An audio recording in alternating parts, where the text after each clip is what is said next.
Okay, so guys, focal length. He suggested there was something dangerous about it, but I said it could actually save you from danger. How could focal length save you from danger? Losing information in a photo. That's not dangerous. That's bad, but it's not dangerous. I did get a haircut. Looks very good. Actually, I got them all cut. Ooh. What if... Slow to the punch on that No, one. his face was. What if you were photographing something really dangerous? Would you want to have to walk right up to it? Yes. Yeah. Okay. If you respect the I want to punch a line. Depends what it is. Okay, if you were going to punch a lion and you were trying to photograph it with a 300 millimeter focal length lens, could you punch it? No. You'd have to be really far away, wouldn't you? But if you had a wide angle, an 18 millimeter, you could walk right up to it, take its picture, and then punch it because you'd be very close. If you had to. It was his idea. Yeah. Take a look on the screen for a second. This is a picture I took actually way back when I was teaching at Niagara College, and I used the whole gamut of lenses. So this was taken with a 200 millimeter lens. So there's some sofas back here. Just around the corner there's a table. Just around the corner there's a door with some stairs that go down, but you can't see them in this photograph. How far away do you think I was if this was taken with a 200 millimeter lens? 20 meters. Farther. 200 meters. Less. Okay, I'll just show you. From the same position, I took the same photo with the wide angle lens. Wow. 100 So, meters. probably about 100. I didn't measure it actually. I was just going to go like far away. But with the 18 millimeter, you get wide angle. So I was kind of standing probably about here on the floor, and you get all of this. And way down at the end of the hall, you can see that sofa there. And basically, the 200 millimeter, the zoom in, is the same scene, but pulled a whole lot closer. So it can take something that's far away and pull it really close, which can keep you out of danger. From here, if that was the lion there, the lion could do nothing to me. If it started running towards me, I would have time to put my camera down, get my gun out, and shoot it dead, or get him to just punch it as it got close. So guys, let's run through the different lens options that are available. The wide shot was taken with an 18 millimeter. There's the wide angle lens. This was taken with the same lens, the 18 millimeter. How far away do you think I was that time? As close as standing right there. Yeah, you can tell that I was close, and let's talk about why. Here you can kind of tell that I was far away. If you look down the sides of the hall, there's an awards case over here. You can see a garbage can in the corner. You can see a row of blue lockers, and there's like 1, 2, 3, 4, 5, 6, 7, 8, 9, 10, 11, probably about 40 lockers on that wall there. 40 lockers takes up a huge distance. And then there's this big red wall down there that goes a huge long distance. And then there's, wait a minute, this kind of looks the same as the 18 millimeter. So the actual subject of the photo, if I click back and forth between them, the actual subject of the photo stays about the same. But take a look at the ceiling here. Look at how many ceiling tiles we see. We see one and maybe a little bit of a ceiling tile. There's the exit sign, there's a clock on the ceiling, there's a heat detector. From the 200 millimeter, the exit sign looks like it's basically touching that broadcasting. And look at how many ceiling tiles we see. We see lights all the way down the ceiling there. 18 millimeters, very wide angle. Look at this, guys, 35 millimeter lens. Take a look at the table on the side. Remember I said in the 200 millimeter, the long one where I was really far away, hey, just around the corner, there's a table there. Just around the corner this side, there's some stairs. There's the table, there's the stairs. Why don't we see them in this image? A wide angle lens has a wide field of view. So if the wall is here and I see this much of the image, there's the table right there, cool. There's the edge of the wall beside me. There's the stairs over there, okay. But if I go back, that wall edge gets closer and closer and it starts blocking off the stairs and the table on the side. Take a look at this. I'm just gonna go through all the different focal lengths that I used for this. There's the 18 millimeter. Then I backed up a little bit and use the 35 millimeter. You can see the side of the radio broadcasting wall there. Just around the corner, you can see that table. Notice with the 18 millimeter, that table, you can see the top of it. The sofa, you can see the top of the seat, because when you're at a wide angle, you're looking up at the ceiling, you're looking down at the floor. It's looking to the left, to the right. It's doing a wide field of view. The field of view is everything that it takes in. With the 35, that corner starts to come in, and wait a minute, you don't see the seat as much. The longer the focal length, the more parallel the rays that are coming into the lens. So with the wide angle, I'm looking down at the seat. There it is. There's the seat. There's the back of the seat. They're about the same size. As I step back, I'm still looking at the back of the seat, but now I just see a little bit of the top. In fact, if I looked at the 200 millimeter, well, you're not going to see the table at all. And the seat, you just see the front edge of the seat. On the 18 millimeter, you see the top surface of the seat. So the field of view changes.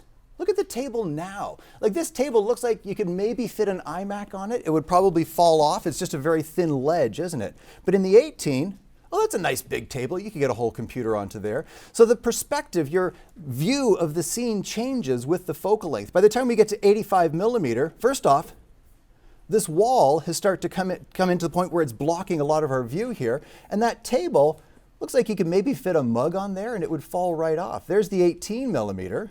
You got the whole 18, you got the whole table there. There's that 85 millimeter. And the stairs on the other side, you can't even see them anymore. I can see the windows into a little conference room on the side here, and I'm just starting to see that awards case on the side. So the perspective of those different focal lengths has a lot to do with how much of the image you see. There's that 200 millimeter. So there's 18, 35 millimeter, 55. You can see I'm backing down the hall as I go. And there's the 200 millimeter. And by the time I got to the 200 millimeter, I was this far away from the scene.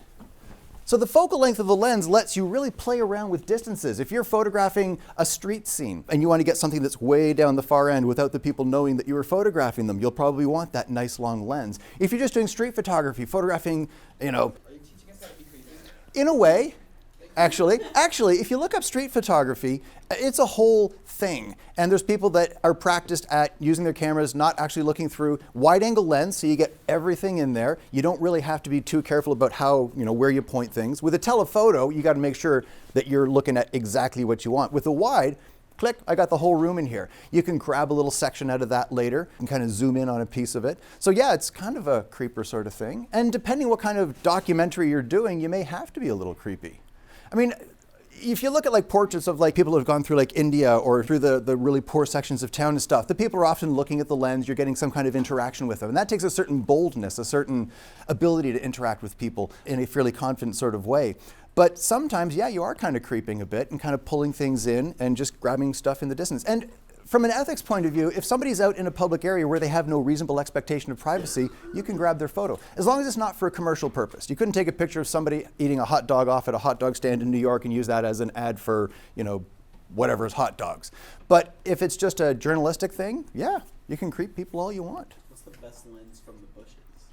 Just From the bushes, Yeah. telephoto. Because if you use a wide angle lens, let's say you got the bush front is here and you got an opening this big and you're here, you're going to get that whole bush all around the side. You get a little opening in the center. But with a telephoto, you can shoot right through that opening. You're thinking of the Sean Spicer photos? Maybe he's hiding in the bushes? Of course. Okay. But it can be also used to push things farther apart, to pull things closer together. If you're doing a crowd scene, let's say you're trying to show how many people are at an event. If you step way back and use a telephoto lens, it pulls all those people closer to your lens. This person, this person, this person, they're kind of stacked one right in front of each other.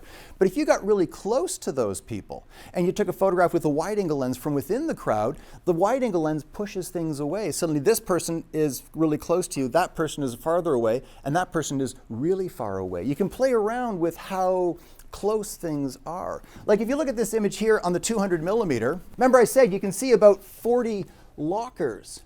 You can see about 40 lockers on the side here. You can see the wall, you can see, well, the whole trophy case, the room, all the stuff along here. In the 18 millimeter, you don't get any of that. Look at how deep this sofa looks. You could flop your butt down there and just lean right back, kick your feet out. Here, yeah, you can imagine your knees would be kind of up around your ears. You don't have a whole lot of stuff to sit on. So you can play around with depth. Here's some other examples of playing around with depth. Not an exciting photo, but there's a picture of a stop sign taken with a telephoto lens. So there's a building behind it, a brick wall, and you can see that brick wall behind it. But if I start going closer and using a wider angle lens, here's the same sign, but with a slightly wider lens. And now we see the wall is looking a little bit smaller. We're starting to see some of the background. Forgive my composition, but it's just to demonstrate this effect. Notice the stop sign is about the same size. Here's a bit of a wider lens. Hey, wait a minute, where did that tree come from? Here's the original telephoto, pulled the sign really close. I was really far away from the sign. It pulled the sign really close, and it also pulled the school in the background really close. The wide lets it stay a little further away, so I had to get closer to the sign because it wasn't pulling it as close. It didn't pull the building as close, so the building seems farther away. A little bit wider, a little bit wider. Here's a wide angle lens. This is the same sign. There's the building in the background. There's the building in the background. Also notice the distortion on the shape of the sign. Have you ever seen portraits done with wide-angle lenses or fisheye? Yeah, they don't look quite as good as regular portraits, do they? You get a much more natural perspective with that longer lens. Often a portrait lens is like 100 millimeters or longer, 150 millimeters. You get a much more natural perspective on the face. If you look at the original telephoto, the rectangulosity is a little bit more natural. You get a little bit more distortion on the wide angle. Now, like I said, this can be used to kind of pull things closer, push things farther away. And you guys are going to be getting an assignment today. The assignment will be to play around with distance between things. Make things seem closer together or make things seem farther away. I'll show you some examples of what I'm talking about. Here we have a picture of a motorcycle. What do you think, wide angle or telephoto? Yeah, look at how big that front wheel is compared to that tiny back wheel. Look at how far away that building is off in the distance. You can imagine if the guy hopped off the bike, it would take him a long time to walk across that parking lot to the other side. But if you switch to a telephoto, you'd have to get a lot farther away from the bike, but you'll end up with something like this. Notice the back wheel and the front wheel are basically the same sort of size, and if he hopped off and took a step backwards, he'd probably get run over by something. It pulled that whole building closer. The entire parking lot seems a lot narrower, a lot shorter. Similar example, this was a tree. Notice the tree here, and notice the building off in the distance. And notice the plot of land around the tree. We're kind of looking at it from the side. We're looking straight across the building. We're kind of looking straight across at the plot of land there. So what do you think, telephoto or wide angle? Telephoto. There's the wide angle. Holy mackerel, the tree is about the same size, but look at the plot of land below it. Here I'm really far away from the tree, so I'm looking straight across. My vision is kind of skimming across the surface of the grass there, so I see the plot of land from the side. Then I walked right up to the tree, kept it the same size in the frame, but with a wide angle, notice how it kind of pushed the building farther away. And because of that wide field of view, I'm looking up. I'm looking down. I see the sky up there. I'm looking downwards at the plot of land. In fact, this little tree, notice this tree in the background. In the original image, it pulled it so close, you might think it's actually a part of this tree. Oh, it's got a little bit of green growing on the top up there. No, it's a tree on the distance. Look at how far away it is. So that perspective change, that field of view can have a huge impact on your images.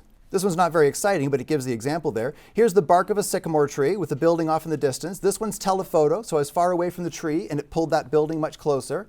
Here's a wide shot, the same tree in the foreground, but look at how that building, here we see look at the size of that cinder block. Look at the size of that window there. Look at how tiny that is in the frame. So the subject stayed the same size, the background got a lot farther away. So imagine your assignment is to photograph the new president of a new part of the school. And you want to show the school in the background. Maybe they just opened that Joyce Center, the Mikhail School, and you want to get them with that in the background. If you come with only a 200 millimeter lens and you're like, okay, stay over there, you walk way back until their face fills the frame and take the picture, you'll end up with something more like this. There's their face, and there's maybe a window in the background. But if you come with a wide angle lens, you walk right up to them, you're able to engage them in conversation, you'll probably get a more natural expression on their face, and you'll get something like this. Suddenly you can see that background in there. It can help in situations like showing off somebody at a booth, selling their wares. Here they are. There's the table of stuff. You can see all the jewelry there. You can see the doors in the background, I guess, a ladder back there. That's 200 millimeter telephoto. We're looking kind of horizontally across the table. Look at the wide angle. Now, doesn't look, more natural perspective on her. She's got that kind of wide angle sort of look going, but you can see more of the environment. And now, because of that up and down field of view, we're looking upwards at the top of the frame. We're looking downwards at the bottom of the frame. You can see the stuff spread out on the table. A very different perspective on the same thing. Here you feel a little remote, like you're kind of off in the distance looking at her because, well, you are. There it's a little bit wider, you feel like you're up close, a little bit more personal. Probably a higher angle. If I got a little bit higher with the camera and photographed downwards, I could have gotten a a more pleasing portrait and probably seen more of the table there. But those are all examples of how that focal length can have a huge impact on your images.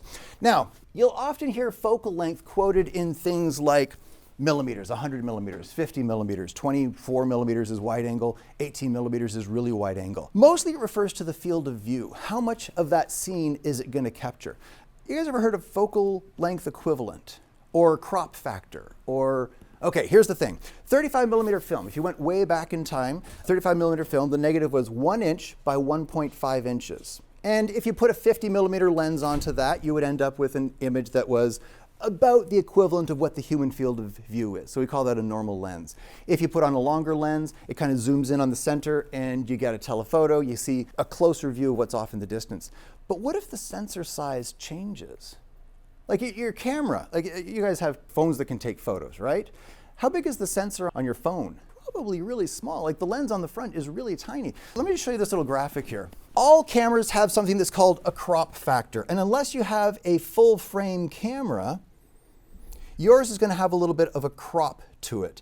So here's an example of a 50 millimeter lens. Every lens makes what's called an image circle. So it projects a circle onto the back of the camera, and then a sensor slips in there, or a piece of film slips in there, and grabs a rectangle out of that circle. So if you had a 50 millimeter lens, there's your portrait, kind of a normal human field of view. A 70 millimeter lens, which is a longer focal length, will project a larger image onto that sensor. So you get a closer portrait on there. That makes sense. Longer lens, bigger image. But what if your sensor was smaller? If you've got a full frame camera where the sensor is 1 by 1.5 inches or 24 by 36 millimeters, there's your portrait. You got from the top of the head down to about the armpit there.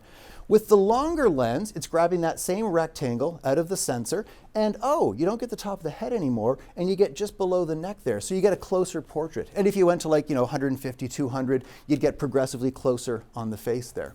But if your sensor was a little bit smaller, it would be taking a smaller section out of the middle. You'd probably end up with something like this. So the APS-C format refers to the size of the sensor, and it's taking a smaller section out of the same image circle. So that same 50 millimeter lens, suddenly you're getting a really close portrait. So that's referred to as the crop factor. So if you guys had a 50 millimeter lens and you put it onto one of the cameras you can sign out over there, it would be a little bit longer actually than 70 millimeters. If you take a look at the overall here, here's what the 70 millimeter lens got on full frame. Here's what the 50 millimeter lens got on full frame. Nice wide, you can see the top of the head, you got some breathing space up here, getting all the way down to the armpit. Here it's a little bit closer. But that same 50 millimeter lens on the APS-C, grabbing that smaller section out of the middle, is even closer than the 70 millimeter on full frame. So you can imagine APS-C on this, you'd be getting a close-up of just the face. So the smaller the sensor, the more telephoto a certain focal length becomes. So when they quote the focal length of things like your iPhone, how many people have one of the 11s that has 2 lenses in it? The Max with 3 lenses? Oh good, okay, so you don't have better phones than me.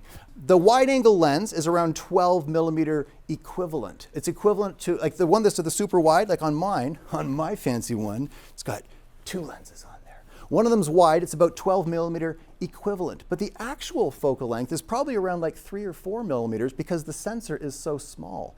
The wide lens is around a 24 millimeter, and if you have the Pro with the 3 lenses, it actually has what they call a telephoto lens, which is around a 52 millimeter equivalent. Now you might have also noticed on your phones you can zoom in. It does, doesn't it? Why does it suck? It's a digital zoom instead of a physical zoom. Yeah, and what's digital zoom all about? It just grabs the center of the image and it tries to make it larger. Like, let's say you're trying to make an 8.5 by 11 photograph. So you're trying to print something on the page like this. This is what your camera captured out of that image circle, and there's your 8.5 by 11 size. With an optical zoom, if you wanted to zoom in, the lens would actually zoom, become a longer focal length, and you could zoom in on a small part of this image. Say you have a 16 megapixel camera. If you zoom in, you could get 16 megapixels of this. If you zoomed in really close, it had like a 300 millimeter lens, you could get a 16 megapixel of just the face there. A digital zoom just takes whatever information the camera captured and enlarges it up. So if I tried to do a digital zoom on this, it would be the same thing as taking this image and just scaling it upwards. Now, when you take an image and you scale it up, it tends to get a little bit softer, doesn't it? So if you tried to digitally zoom in too much, let's say you tried to, I just want to do a really tight face shot on here. There we go. But if you look at the overall image, let's say it had been 11 inches high, 8.5 by 11, this little white section in here. If you were printing that in a magazine at 300 pixels per inch, how high would that be? How many pixels high would that be? 11 inches high, 300 pixels per inch. What's 300 times 11? What's 3 times 11? So 300 times 11 would be? 3,300 pixels. So if this image was 3,300 pixels high, cool. Except, wait a minute, this, once you enlarge it to here, was still only 3,300 pixels high. This little section of this entire image is maybe like 200 pixels. If you take 200 pixels and scale it up this big, how sharp is that going to look? Not very. So digital zoom, not a great way to go. So as nice as your cameras are on your phones, the zoom in, if you go past the optical, like say you got like a phone that doesn't have that 52 millimeter equivalent zoom, it's going to be a little bit soft, a little bit blurrier. And here's an example. Imagine I had tried to do a digital zoom on this one here. Here's the 200 millimeter where you're really far away. A digital zoom, so I took the wide lens, the wide angle, and if I zoom in, oh, look at how blurry it is way off in the distance down there. If I take that little section and enlarge it up, I could get this. Look at how nasty that is. This is like a digital zoom equivalent of the 200 millimeter. This is actual 200 millimeter. This is digital zoom equivalent. Apparently it makes people appear out of nowhere. But notice how the perspective, the stuff you see in the hall, the side lockers, this like row of 40 lockers down here, stays about the same. This is actually the whole view of that hallway. I was way probably around here. There's the sofa on the end. There's that radio, that big long red wall. Okay, it's not quite 40 lockers, but there's a lot of lockers in here and then a little garbage can. There's the garbage can, there's the lockers, there's that big long wall. That's where the people were sitting. Digital zoom, bad. The focal length equivalent really just refers to the field of view. How wide of an angle is this thing getting? And if you're looking for lenses, let's say we went to Canon. We went to lenses here and we go, oh, let's talk about these for a second. Different manufacturers have different names for their full frame. If you ever hear the term full frame, it means that 24 by 36 millimeter sensor, that 1 by 1.5 inch sensor. Anything else is going to have a cropped sensor. Now the EF lenses, for Canon, they refer to it as EF, that means full frame. EFS, the S stands for short back focus. It goes a little bit closer to the back of the sensor there. Having a smaller sensor, they can have a smaller mirror. Remember on a DSLR, the R is reflex. It reflexively kicks a mirror up to open the shutter. With a smaller sensor, you can have a smaller mirror, so that lens can actually be closer to the sensor. So you can make a smaller lens. I think I told you guys that when I bought my camera, I bought it thinking someday I would get a full frame, so I got an EF lens for it, which was like $1,000. I probably could have gotten like a $600 lens that would have been smaller and lighter, and maybe had a greater range. But I thought someday I'll have a full frame camera, which I still don't. But the EF lenses, if we go to the ultra wide zoom, let's say you want to get like, a sporting event and you want to get the entire stadium in there. If you go to the ultra wide and we take a look at their selection, all of these are zooms. Look at this one, 8 to 15 millimeter fisheye. You guys heard the term fisheye before? Sometimes you'll hear the term circular fisheye. Actually, a circular fisheye, hang on, fisheye image, oftentimes it'll just create a circular field of view. There's actually lenses that can get an entire, yeah? Wasn't that the lens, the fisheye lens that you lent me the other day? Yeah, it wasn't quite 180 degrees, but it was really freaking wide. Yeah, a full fisheye captures 180 degrees, straight up, straight out to the side, and straight down. It gets everything. Have you guys seen those spherical cameras? Like the Theta, you hold it in your hand and it's got a lens on each side. Those things have a 190 degree field of view. They can actually see slightly beside. And imagine you have a camera on one side with 190 degrees. It can see a little bit behind all the way around. Another camera on the other side with 190 degrees. There's going to be some overlap, and that's what the camera uses to stitch those two 300 or 280 degree images into a full 360 degree sphere. If you get a chance, take a look on YouTube. Any places like that, you can find examples that have been shot with this spherical camera. And the cool thing about those is you can look around inside. If you put the, if you just use your phone, it's got an accelerometer. And while it's being filmed, the camera is looking in all directions. So if you turn your phone around, you can see what's behind, you can see what's above, you can see what's down. If you put it into one of those little viewers on your head, you can look around and see everything in the entire field of view. So the idea behind these fisheyes is they get everything. Like if you look straight up from the street, you see the people on the sidewalk in a ring around the outside. The buildings are a ring around the outside because it's capturing the buildings over here, the buildings over there, the buildings behind you, the buildings in front. If people come walking up and stand around you, you get this very cool effect of people all around the outside pointing in towards the center. You can do a lot of really fun stuff with fisheye lenses. But the field of view on them can be huge. So the Canon ones, here's Canon's 8 to 15 millimeter fisheye, $1,700. But if we go down to the specifications, the field of view, diagonal angle of view, 180 degrees. So this gets everything in front of the camera. And you'll notice, if you look at it from the side here, you can actually see, oh look, we're looking down into the center of the lens. From here, we're looking at it from the side. If this shutter opened up on the camera, you would be able to see the sensor right there. The sensor would be able to see you, 180 degrees. But again, if you're photographing a sporting event and you want to get the guy hitting the baseball and the people in the stands behind, well, first off, you have to get really close to the guy hitting the baseball. There's a good chance you'd die yourself, and they probably wouldn't let you that close onto the field. And then the people in the stands will be way off in the distance. You're probably going to be off at the side with a long telephoto lens. You ever seen it at a sporting event? There's like the fence along the side, and these people with these giant lenses just kind of hanging over the edge there. Those are really expensive, really heavy, but they really pull things in close. And let's check out the field of view of some of those telephotos. This guy has 180 degrees. If we pop back, let's take a look at the telephoto. Let's do a super telephoto. What the heck? Let's take a look at the 800 millimeter lens. First off, it's $17,000, but once you get past that, this thing has a just over 3-degree field of view. So you go from 180 degrees to just 3 degrees. Imagine like, the 360-degree sphere, and you got 3 degrees across. Imagine a little thing, 3 degrees. I could get just the sign on that air conditioning unit out there. I could capture anybody's eyeball, a full frame shot of someone's eye with that lens. What is it called if a lens doesn't have zoom? A prime lens. A lens with no zoom capabilities. Like here's their 85 millimeter lens, and it doesn't zoom. It doesn't pull things closer. It doesn't push farther away. What might be an advantage of a lens that doesn't zoom? For you guys, not a whole lot. But if you're doing portraiture, where it's going to be printed fairly large, if you're doing fine art, where you're going to be making big prints of it, or if you think you're going to be zooming in on a section of it, grabbing a section and trying to kind of zoom in digital zoom in a way in Photoshop, the sharper the image, the better. And prime lenses do tend to get sharper images because they don't have to take into account all the different focal lengths.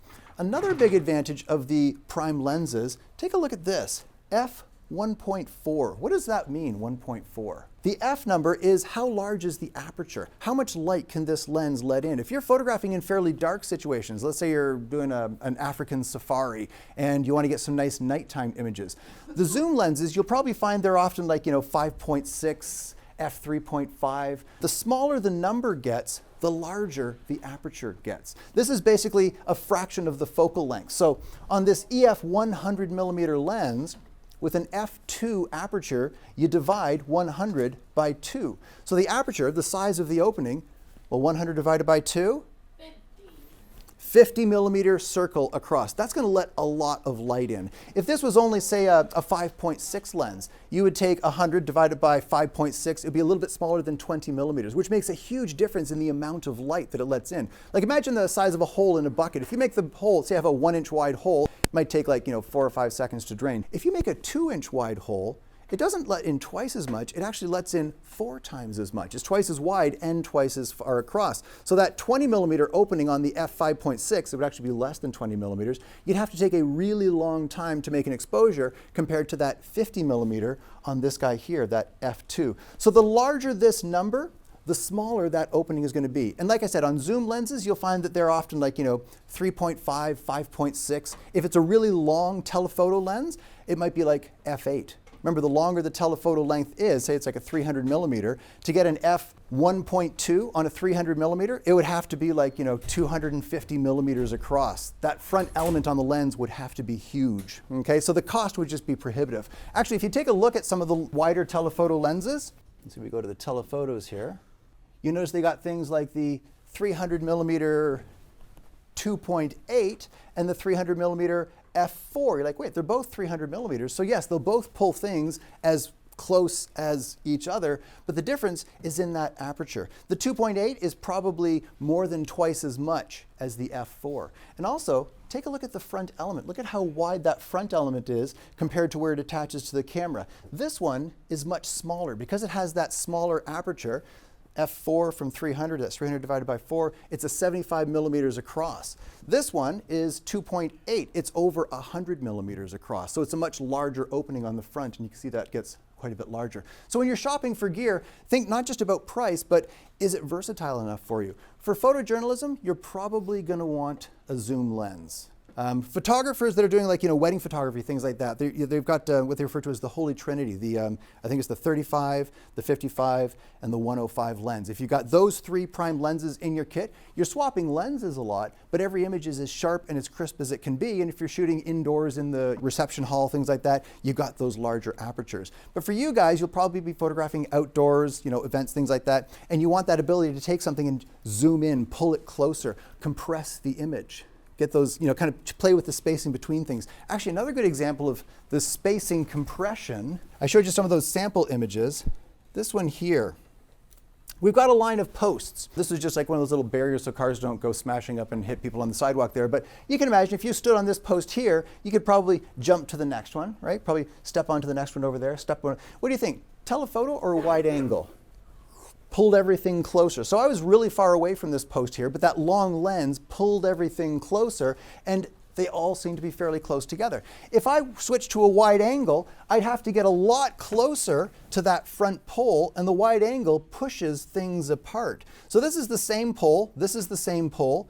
Telephoto, they're pulled fairly close together. Wide angle, well, now you can imagine if you stood on that post, you'd have a hard time jumping to the post farther across there. Now, if I'd shot this with a 50 as well, this was the full 18 millimeter. With a normal perspective, you can't get a car between those. So you can play around with the distance between things. Let's say you're in New York and doing an article, an illustration, a photo for the density of buildings in New York. If you stood on the top of one building and got the entire Manhattan with a telephoto lens and pulled everything really close together, so you're on one end of Manhattan with a 300 millimeter and you've pulled the whole thing, you'll see building, building, building, building. They're just stacked one on top of each other. Wide angle, let's say you go right to the middle of Manhattan and shot with that wide angle lens, you'd have the building right across the street, and the other building would be farther away. Look at, they're really spaced out, not as critical. So you can use the focal length to tell the story that you're trying to tell. It's not deceiving. As long as it represents what you saw when you were there, you can play around with that perception, okay? Normally you'll be using kind of a 50 millimeter focal length equivalent, normal human field of view. That gets a nice accurate representation of stuff. But if you need to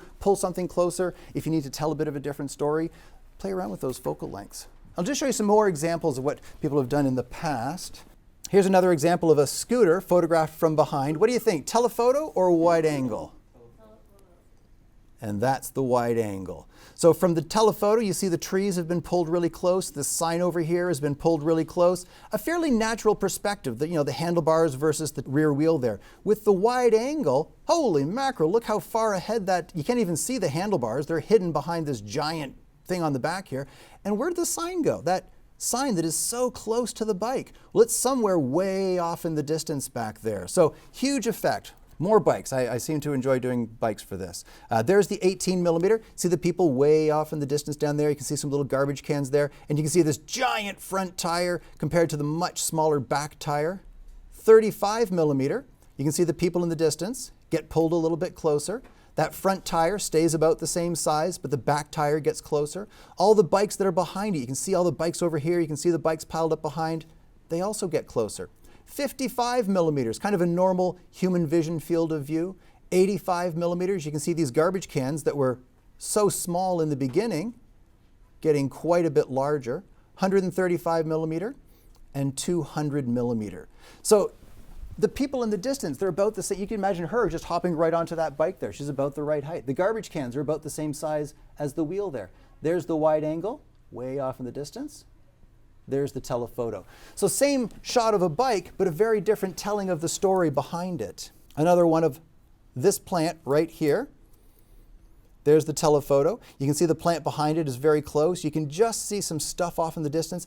Another thing that longer focal length will have an effect on, and we talked about this a couple weeks back, is depth of field. The longer lenses will have a shallower depth of field, which seems kind of counterintuitive. But you can see that this plant is nice and sharp and in focus. The one behind gets a little bit soft. The ones at the back end of the garden are even blurrier. They don't seem like they're that much farther away, but look at how blurry they get. And the background becomes kind of a blurry abstraction. When we go to the wide angle, I'm much farther away from that plant. It's still in focus, and it's hard to recognize this plant here as the same plant, but it is the same plant. You can see the leaves on the top, you can see the leaves on the bottom. But with the wide angle, everything seems sharper. Wide-angle lenses do tend to have a very great depth of field. Same thing for the smaller sensors. Like with your cameras on your phones, if you tried to capture the same sort of telephoto shot with that very shallow depth of field, that tiny sensor means that you're going to get a lot of depth of field. It can actually be quite difficult to get that proper out of focus in the background, which again is why a lot of your cameras are incorporating that artificial bokeh. It'll take a depth map, keep the person sharp, and add an artificial blur to the background in there, which sometimes can look okay. Sometimes it can leave some weird artifacts around the background where part of the background will stay sharp. But that's an example of that pushing apart effect, that expansion of the wide-angle lens versus the compression of the telephoto. And again, on people, portraits, it often can result in a fairly unnatural perspective if you have a really wide angle. What do you think is this, wide angle or telephoto? Look at how close that wall is in the background and how blurry it is. You can see the individual bricks, you can see that bush back there, and it's a fairly natural perspective on the face. Here's the wide angle view. The wall has gotten much farther away. There's that little bush down there, which was almost the same size as her head before. And notice how her nose and chin compared to her ears, you get this very kind of distorted sort of effect to it. So often for portraiture, wide-angle lenses aren't that great. Although in an event like this, let's say you're trying to document her and the new building that they just built, you might have to put up with the extra distortion of the wide lens to get that whole background in there. Here's the telephoto. This doesn't necessarily show where she is as well, but it is a more pleasing perspective on the person. So sometimes there's a bit of a compromise between what the purpose of the photo is. Am I trying to show where they are, or am I trying to show the person? This was 200 millimeters. I was walking towards him, actually getting ready for class, and I said, oh, stay there. Took a picture with the telephoto lens, and then I walked a lot closer, switched to the wide angle, and got this picture. Telephoto, wide angle. Again, from the telephoto, the rays of light coming into the lens are fairly parallel. You're looking straight across. Notice we see straight across, we hit the front of his brim here. We come straight across, we see the front of his chin. We come straight across, we see the front of his ears. And look at the size of the bricks behind him. It pulled him closer. I was probably 50 feet away from him at the time. He was standing maybe 10 feet from the wall. So the wall, kind of got pulled closer as well. Fairly parallel, looking fairly straight on at everything. We get to the wide angle. Now we're looking downwards at his chin and we're looking upwards into his hat. Wide angle lens, huge field of view, looking upwards into his hat, looking downwards onto his chin. And by pushing things farther away, his ear seems much smaller. Look at how tiny the bricks are in the distance there. So the focal length has a huge effect on how much of the scene you're going to get and what the apparent distance between the subjects is going to be. How you doing? It was a lot.